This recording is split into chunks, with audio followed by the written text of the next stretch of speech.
ꯃꯌꯥꯝ ꯑꯩꯈꯣꯏꯅ ꯑꯔꯣꯟꯕ ꯃꯦꯁꯦꯖ ꯊꯥꯅꯕ ꯂꯩꯗꯅ ꯒꯥꯔꯜꯐ꯭ꯔꯦꯟꯁꯀꯨꯝꯕ ꯐ꯭ꯔꯦꯟꯁꯀꯨꯝꯕ ꯑꯩꯈꯣꯏꯅ ꯃꯣꯏ ꯆꯤꯠ ꯇꯧꯔꯦ ꯈꯜꯂꯒꯗꯤ ꯌꯦꯡꯅꯤꯡꯉꯒꯗꯤ ꯁꯤ ꯚꯤꯗꯤꯑꯣꯁꯤ ꯐꯨꯜ ꯌꯦꯡꯕꯤꯌꯣ ꯑꯩ ꯃꯊꯪ ꯎꯠꯂꯛꯀꯦ ꯃꯌꯥꯝ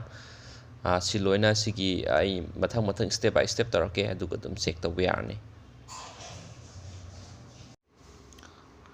ꯃꯌꯥꯝ ꯃꯅꯤꯄꯨꯔ ꯇꯣꯞ ꯆꯦꯅꯦꯜꯗꯒꯤ ꯑꯞꯗꯦꯠ ꯇꯧꯕ ꯚꯤꯗꯤꯑꯣꯅꯦ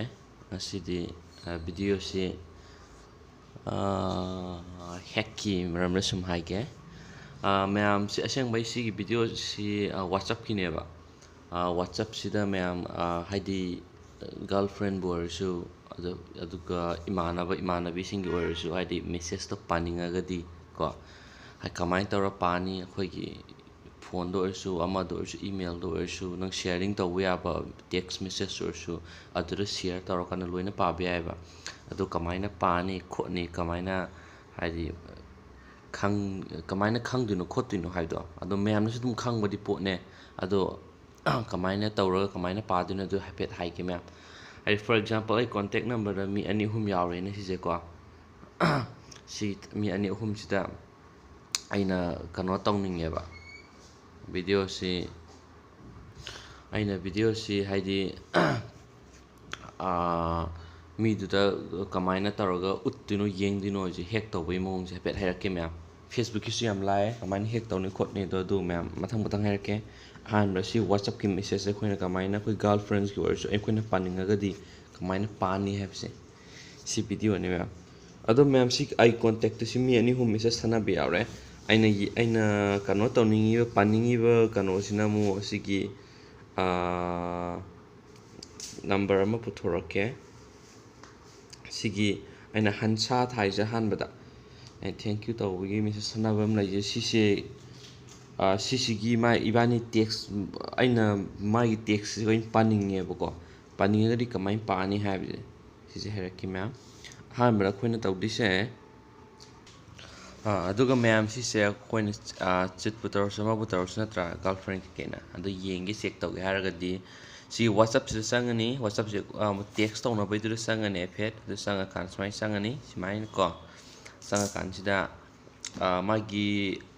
ꯔꯥꯏꯠ ꯍꯦꯟ ꯁꯥꯏꯠ ꯔꯣꯝꯗ 3 ꯗꯣꯠ ꯂꯩꯁꯤ ꯃꯌꯥꯝ ꯁꯤ 3 ꯗꯣꯠꯁꯤꯗ ꯀ꯭ꯂꯤꯛ ꯇꯧꯁꯦꯕꯀꯣ ꯀ꯭ꯂꯤꯛ ꯇꯧꯔꯅꯤ ꯑꯗꯨꯒ ꯃꯣꯔ ꯊꯥꯔꯒ ꯂꯩꯁꯤ ꯏꯔꯣꯏ ꯂꯣꯏꯕꯗ ꯃꯣꯔꯗ ꯑꯃꯨꯛ ꯆꯪꯗꯧꯕ ꯃꯣꯔꯗ ꯆꯪ ꯂꯣꯏꯔꯀꯥꯟꯗ ꯑꯦꯛꯁꯄꯣꯔꯠ ꯆꯥꯔꯠ ꯊꯥꯏꯁꯦ ꯁꯤ ꯑꯦꯛꯁꯄꯣꯔꯠ ꯆꯥꯔꯠꯁꯤꯗ ꯑꯃꯨꯛ ꯆꯪꯗꯧꯕ ꯑꯦꯛꯁꯄꯣꯔꯠ ꯆꯥꯔꯠꯁꯤꯗ ꯆꯪꯉꯅꯤ ꯑꯗꯨꯒ ꯍꯥꯏꯗꯤ ꯏꯟꯀ꯭ꯂꯨꯗ ꯃꯤꯗꯤꯌꯥ ꯃꯣꯏꯅ ꯃꯤꯗꯤꯌꯥ ꯊꯥꯗꯣꯛ ꯊꯥꯖꯤꯟ ꯇꯧꯕꯗꯨ ꯑꯗꯨ ꯌꯥꯎꯅ ꯌꯦꯡꯅꯤꯡꯉꯒꯁꯨ ꯑꯗꯨꯗꯤ ꯏꯟꯀ꯭ꯂꯨꯗ ꯃꯤꯗꯤꯌꯥꯗ ꯆꯪꯗꯧꯕ ꯑꯗꯨꯒ ꯍꯥꯏꯗꯤ ꯑꯗꯨꯒꯨꯝꯕ ꯑꯣꯡꯂꯤ ꯇꯦꯛꯁ ꯃꯦꯁꯦꯖꯀꯨꯝꯕ ꯌꯦꯡꯅꯤꯡꯉꯒꯅ ꯋꯤꯗꯥꯎꯠ ꯃꯤꯗꯤꯌꯥꯁꯦ ꯁꯤꯗ ꯆꯪꯗꯧꯕ ꯑꯗꯣ ꯋꯤꯗꯥꯎꯠ ꯃꯤꯗꯤꯌꯥꯁꯤꯗ ꯑꯣꯏꯅ ꯌꯦꯡꯉꯁꯦ ꯑꯩꯈꯣꯏꯁꯦ ꯑꯗꯨꯅ without ꯃꯤꯗꯤꯌꯥꯁꯤꯗ click ꯇꯧꯔꯅꯤꯀꯣ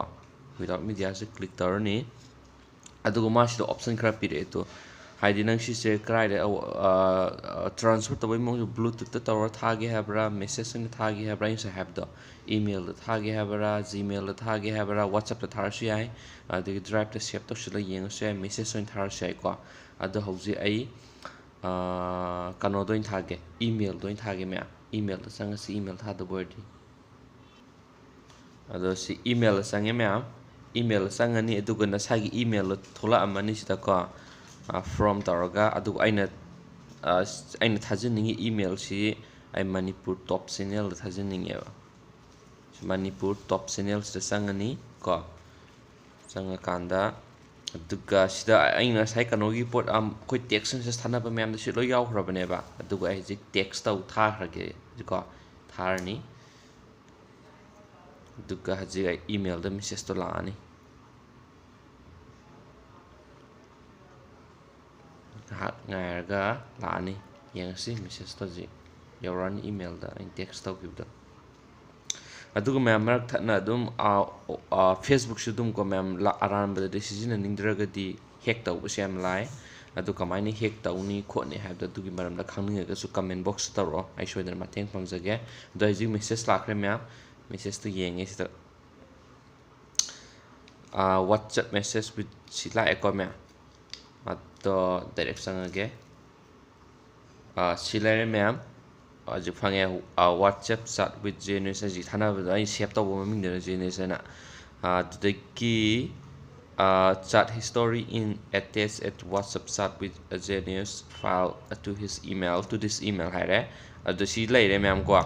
adu download tawraga yengasu yare dum direct PDF file format dum sang sare do yam komna hajik download tawrage download tabu symbol suda adum WhatsApp ta tawsu WhatsApp ta dum tawsia email message oin thar tawse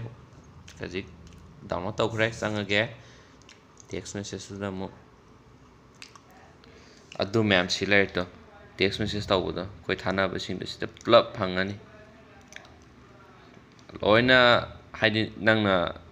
chit tarom ni khallagadi adan samai tarokana khoi yingthokpe ma'am khoina pung kya da message sanaba tang kya da thanaba pung kya da na kya phuba tang kya da na kya phuba pung sing du loina sida yengba yare ma'am aduga aina sai haigibdu ma'am chumna atopa khangning Facebook ki khangning ga su sune soiduna comment box taro aduga ma'am si video si aidi try taro yengo kaigumba yaragadi yadi yare ma'am su ure sida yaragadi sune soiduna subscribe taramo comment taramo musu like taramo and thank you so much guys and bye for now bye bye